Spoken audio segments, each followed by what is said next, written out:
কালকে রেজাল্ট বেরিয়েছে আমাদের ডাব্লিউপি, কোয়ালিফাই হয়েছে। আমি নিজেও অন্তত আমি রেজাল্টটা আমি নিজে দেখিনি, কারণ আমি কালকে বাবাকে নিয়ে ডাক্তারবাড়ি গিয়েছিলাম।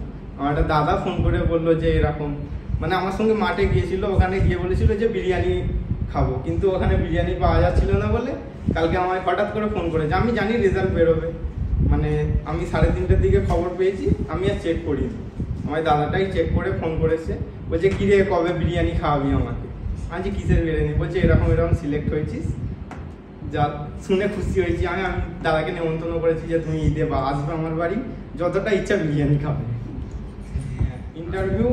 ইন্টারভিউ আমার ভালোই হয়েছিল।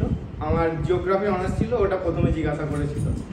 জাস্ট আমার প্রথম কোশ্চেন করেছিল যে নর্থ ইন্ডিয়া আর সাউথ ইন্ডিয়ার মিডিলে কোন পর্বতটা থাকে। আমি ওটার অ্যান্সার দিয়েছিলাম। কোশ্চেনে ওটার আমার রিপ্লাই এসেছিলো যে ভেরি গুড। আর মিডিলে 2-3টা আমি কোশ্চেন বলতে পারিনি। লাস্ট কোশ্চেন আমার একটা ধরেছিল, আমি ওটা অ্যান্সার দিয়েছিলাম। ওখানে স্যারেরা বলেছিল যে গুড, মানে আমার ফার্স্ট ভেরি গুড আর লাস্ট গুড দিয়ে কেটেছিল। মানে এটাই আমার এক্সপিরিয়েন্স ছিল। আমি এসে দাদাকেও বলেছিলাম যে দাদা আমার ফার্স্ট কোশ্চেন ধরেছিল যে এটা ধরেছিল, আমার ভেরি গুড বলেছিল এবং লাস্টে গুড বলেছিল। যেটা পড়ে তুমি মনে করছো সেটা তুমি কিসে ফলাবে, প্র্যাকটিস সেটে। কারণ পরীক্ষার হলের প্রেশারটা অনেক বেশি। তোমার হচ্ছে 85 নম্বরের পরীক্ষা, 1 ঘন্টায় পরীক্ষা ওটা। ওখানে টাইম মেনটেনটা করতে গেলে তোমাকে প্র্যাকটিস সেট আগে প্র্যাকটিস করতে হবে, সময়ের আগে তোমাকে প্র্যাকটিস সেটটা শেষ করতে হবে। কারণ পরীক্ষার হলে ওখানে সাইন থাকে, থাকে, অনেক কিছু ভেরিফিকেশন থাকে।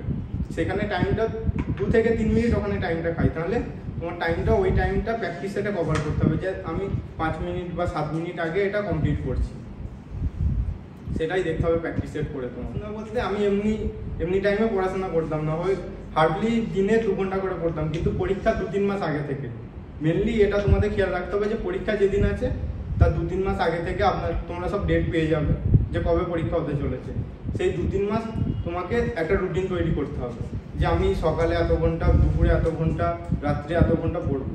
নিজের মতো করে ওটা নিজের রুটিন তৈরি করতে হবে তোমাদের সবাইকে, যে আমার এই টাইমটা আমি ফাঁকা থাকবো, এই টাইমটা এটা পড়বো, এই টাইমটা ম্যাথ করবো, এই টাইমটা জিআই করবো, জিকে করবো, প্র্যাকটিস করবো, পড়বো। ওগুলো তোমাকে দেখতে হবে সব। যেটা প্র্যাকটিস করছো, যেটা ভুল যাচ্ছে, ওটাকে আবার তুমি যেখান থেকে পড়েছো সেটাকে আগে পড়তে হবে, তারপর আবার প্র্যাকটিস করতে হবে এখানে এসে। মাঠ বলতে গেলে আমার একদম প্র্যাকটিস ছিল না। আমি 1 মাস প্র্যাকটিস করেছি মাঠ ভালো করে, তখন আমার পড়াশোনা কিছুই হয়নি।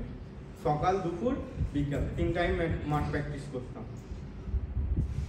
প্রিলি বলতে গেলে আমার প্রিলি প্রিপারেশন ছিল মেনলি হচ্ছে আমার জিকের ওপর আর জিআইয়ের ওপর। আমার ম্যাথটা অতটা স্ট্রং নয়। আমি ম্যাথটা স্ট্রং করেছি আমার মেন্সে এসে গ্রাউন্ড লেভেল থেকে প্র্যাকটিস করে, মানে আমি ম্যাথটা করেছি পুরো সাজেশন ওয়াইজ। আর জিকেটা ছিল আমার পুরো স্ট্রং, গ্রাউন্ড লেভেল থেকে ওটা করেছিলাম। আর রিজনিং আমার হয়ে যেত এমনি একটু প্র্যাকটিস করলে। বাকি ইংলিশটা আমার স্ট্রং অল্প ছিল, আমি ওটা প্র্যাকটিস করে আরও বেশি স্ট্রং করেছি। তেমন ইংলিশে আমার ভালো নাম্বার আসেনি মেন্সে।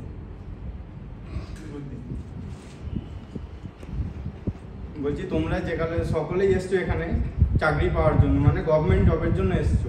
প্রথমে যেই চাকরিতে যেতে আমরা যেমন ডাব্লিউবিতে এসছি, অনেকে ক্লার্কশিপ আছে, ডাব্লিউবিসিএস আছে, যে যেটাই যেতে চাই সেই সিলেবাসটা আগে তাকে কমপ্লিটলি জানতে হবে। মানে আগে সিলেবাস জানতে হবে, তারপরে পড়াশোনা স্টার্ট করতে হবে।